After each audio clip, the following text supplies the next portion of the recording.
A paz do Senhor Jesus, amados irmãos, pastor Fábio aqui, em nome do Senhor Jesus.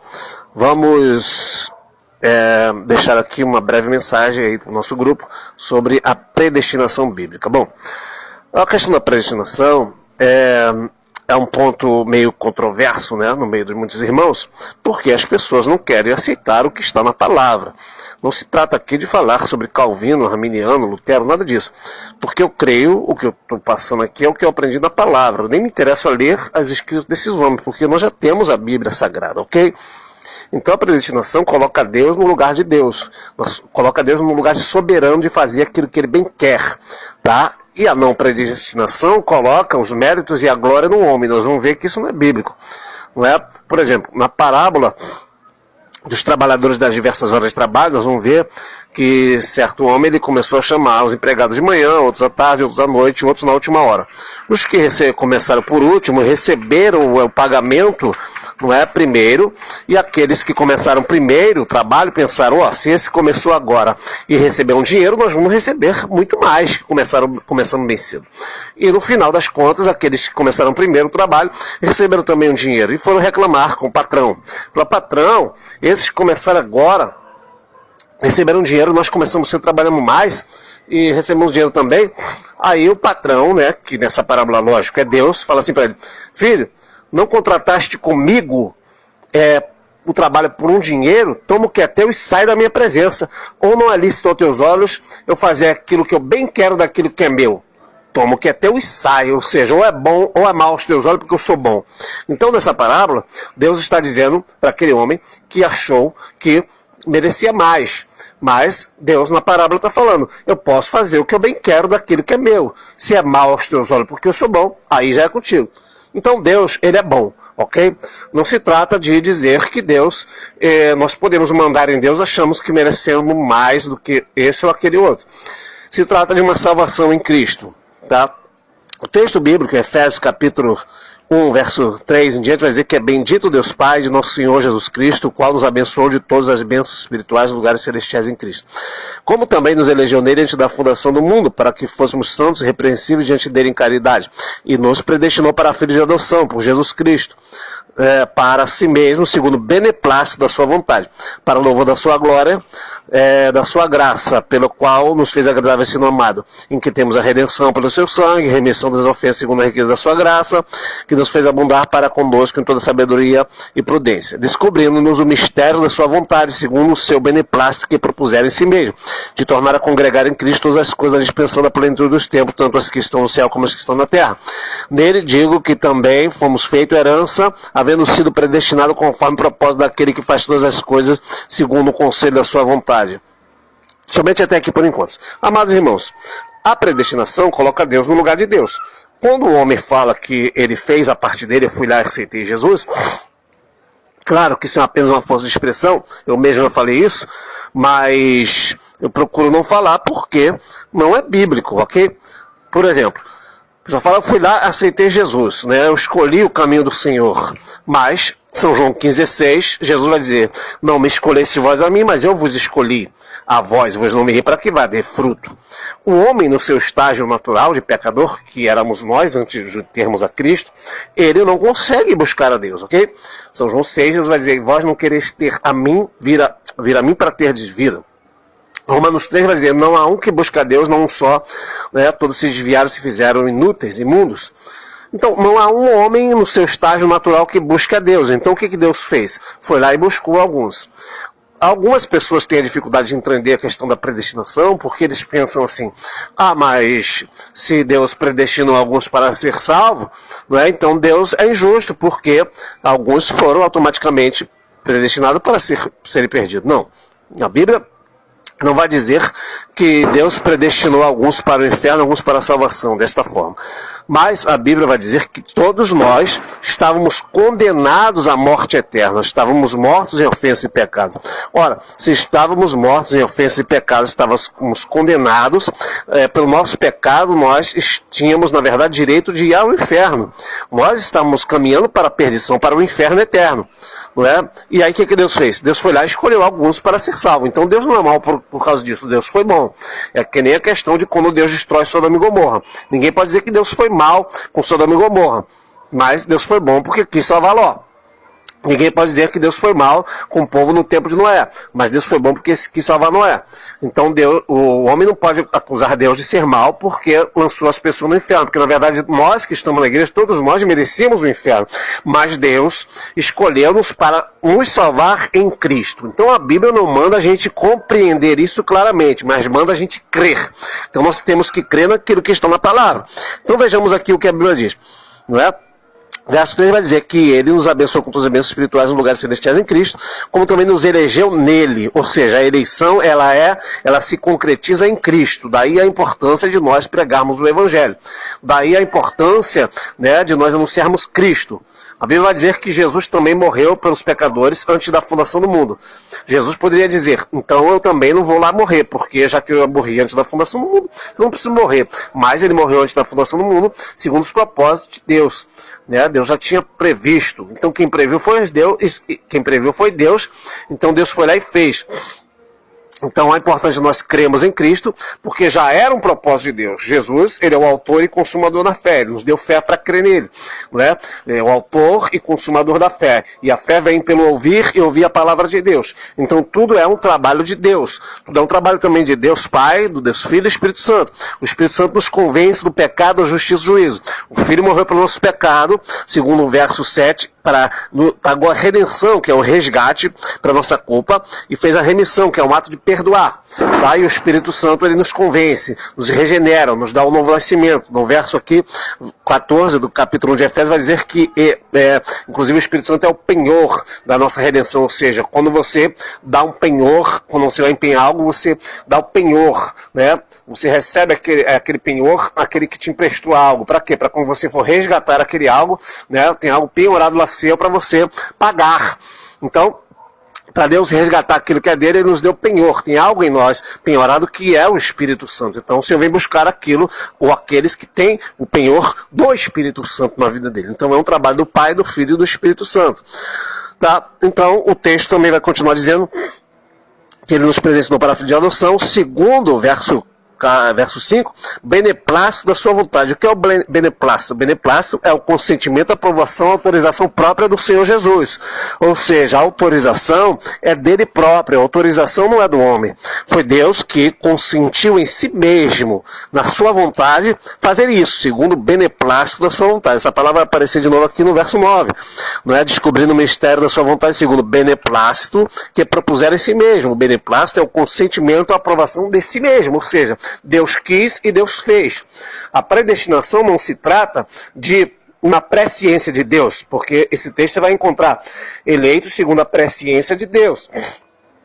Mas o que é a presciência de Deus? Vamos lá. Se eu falo, amanhã eu vou no bairro aqui próximo da minha casa, vou comprar uma camisa xadrez para usar.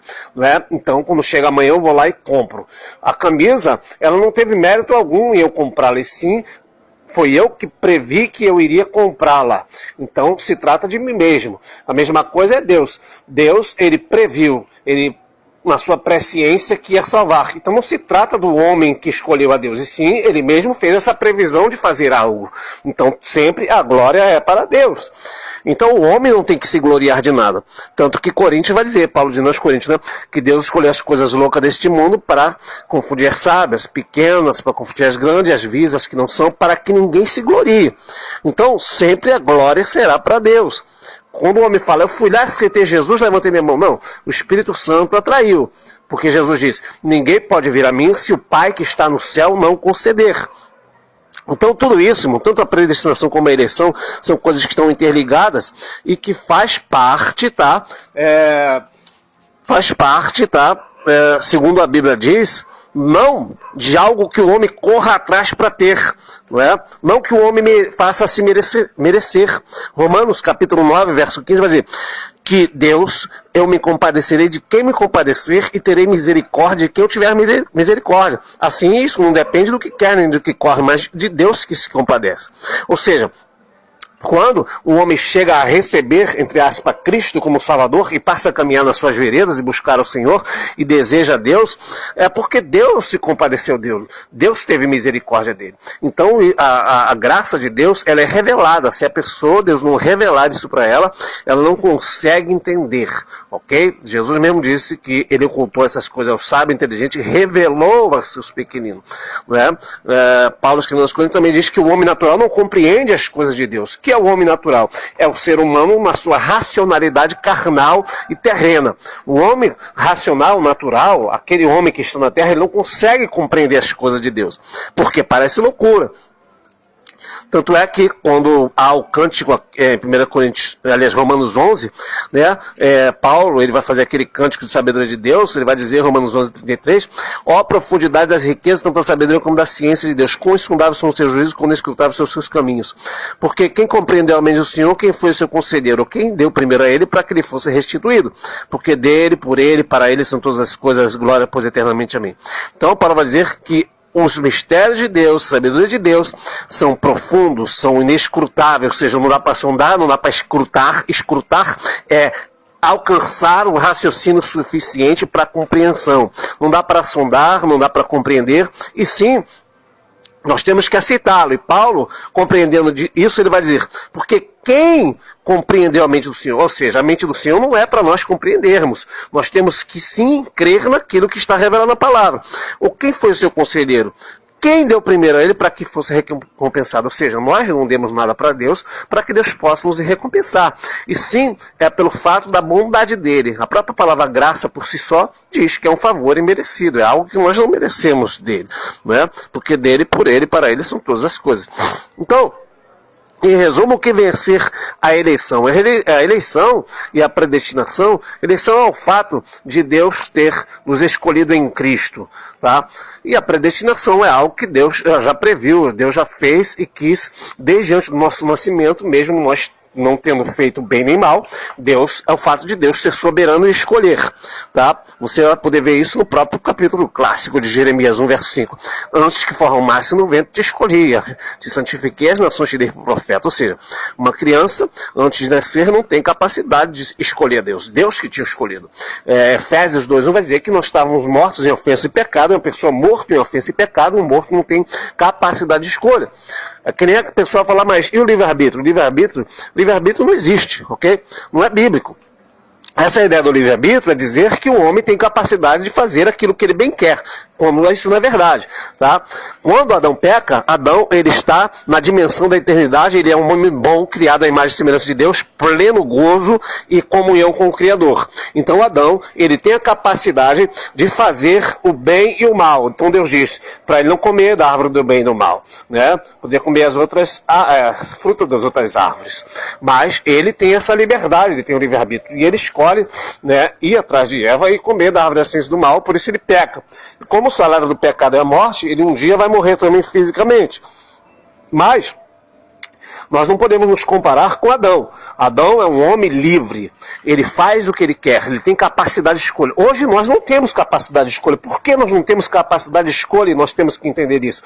Porque nós estamos num corpo meramente mortal, pecaminoso, e este corpo pecaminoso não tem capacidade de liberdade de escolher.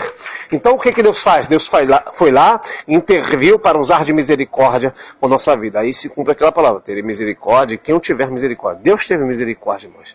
Deus usou de misericórdia conosco. Deus nos revelou o seu Filho Jesus. O Espírito Santo nos convenceu.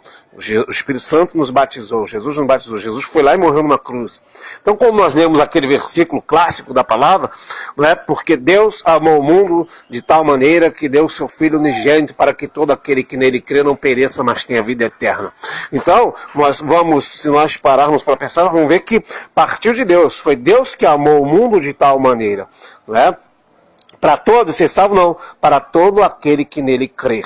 Então, para nós crermos em Cristo, tá? Há todo um trabalhar do Espírito Santo. Jesus abre os nossos olhos, né? São João 9 tem até uma coisa interessante, que quando aquele cego de nascença, ele é curado, as pessoas dizem que foi um endemoniado que o curou, e aquele cego vai dizer, pode porventura um endemoniado abrir os olhos de um cego? Então nós vemos que Jesus é o único que é capaz de abrir os olhos dos cegos. Tem muitas pessoas cegas nas religiões, inclusive igrejas evangélicas, e não conseguem enxergar que tudo é Jesus que faz, toda a glória é para Ele. Então, amados irmãos, a predestinação bíblica é basicamente isso. E conforme nós lemos também em Romanos 8, versículo 28 em diante, que diz que todas as coisas, né, contribui juntamente para o bem daqueles que amam a Deus, daqueles que são chamados pelo seu decreto. Decreto, segundo o dicionário Aurélio, é uma ordem firme que não pode ser revogada. Então, nós somos chamados por uma ordem firme de Deus que não pode ser revogada por ninguém. Não tem demônio, não tem espírito imundo. Decreto, Deus decretou. Aleluia. Aí, verso 29 vai dizer, porque os que dantes conheceu, também os predestinou para serem conformes ao seu filho, a fim de que ele seja primogênito entre muitos irmãos. E aos que predestinou, chamou, e aos que chamou, justificou, aos que justificou, glorificou. Vemos que isso aqui é uma palavra no Romanos capítulo 8, verso 30, poderia estar escrito, e aos que predestinou, a esse chamará, e aos que chamará também justificará, e aos que justificará também glorificará. Poderia estar escrito, não é, numa conjugação verbal do passado. No futuro, né? Porque essa palavra, quando Paulo escreve, iria chegar a muitas nações, mas no entanto ele escreve algo que já aconteceu. Tá? Mas não tinha acontecido, mas na mente de Deus, no coração de Deus, na intenção de Deus, naquilo que Deus fez pelo seu decreto já aconteceu. Eu acho que predestinou, está no passado.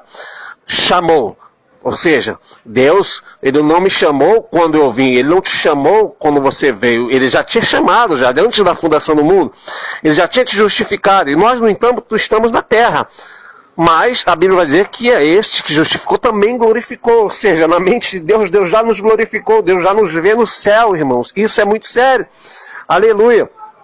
Então nós temos que não compreender, claro que essa minha compreensão aqui dos irmãos que vão ouvir o áudio é apenas uma compreensão meramente limitada, não é? Porque cada um tem um grau de compreensão da Escritura, o homem nada pode ter se não for dado do céu, mas Deus não nos chama para nós compreendermos muitas coisas, nos chama para nós crermos, ok? Então nós temos que crer naquilo que está na palavra. Então não se trata de um ensinamento de igreja A, B, de Lutero, de Armínio, mas sim uma predestinação bíblica, ok? Deus te escolheu, você é vaso de honra, e se nós continuarmos nesse texto aqui, você vai ver, louvado seja o nome do Senhor, falando sobre os vasos de honra e os vasos de desonra, não é?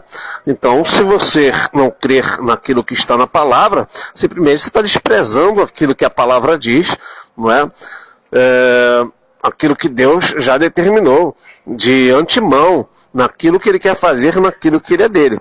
Então, quando o homem ele levanta a voz para dizer, né, que ele é merecedor, que ele fez por onde, e agora ele está no céu, essa palavra é estranha, né? É estranha a fé bíblica.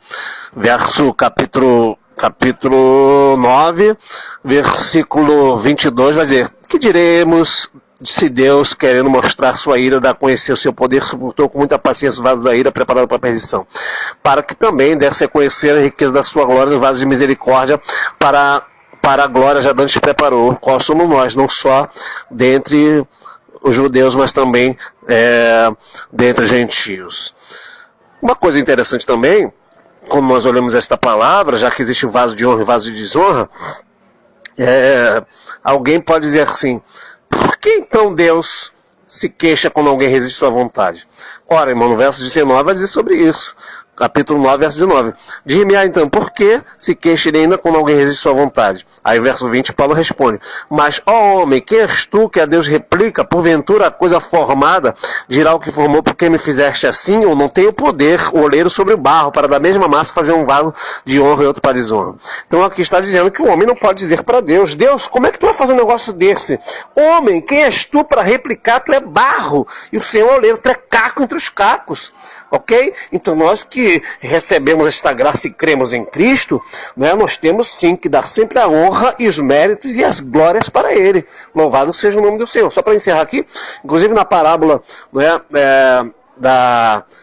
na parábola do casamento que Jesus conta, né, se eu não me engano ali no livro de Lucas 14, 15 ou 16, vai falar uma parábola da ceia, que ele chama os convidados, né? Na parábola da ceia, na verdade.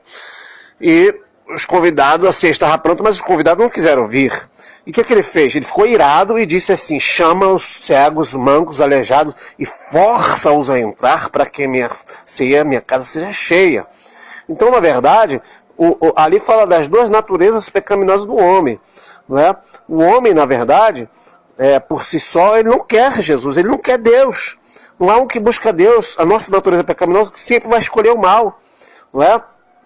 Mas o que Deus fez? Deus foi lá e nos forçou através de Cristo, nos convenceu do pecado, nos mostrou, nos trouxe, nos atraiu com cordas de amor, abriu os nossos olhos, nos fez crer, nos regenerou, nos deu o Espírito Santo, nos fez novamente nascido e agora dependemos dele também para morrer e para ir para o céu. Continuamos dependendo de Deus sempre, irmão. Desde que nós nascemos, nós dependemos naquele momento da fecundação do óvulo feminino, de sermos nós que entrarmos lá. Nós dependemos da gravidez da nossa mãe não ter sido abortada.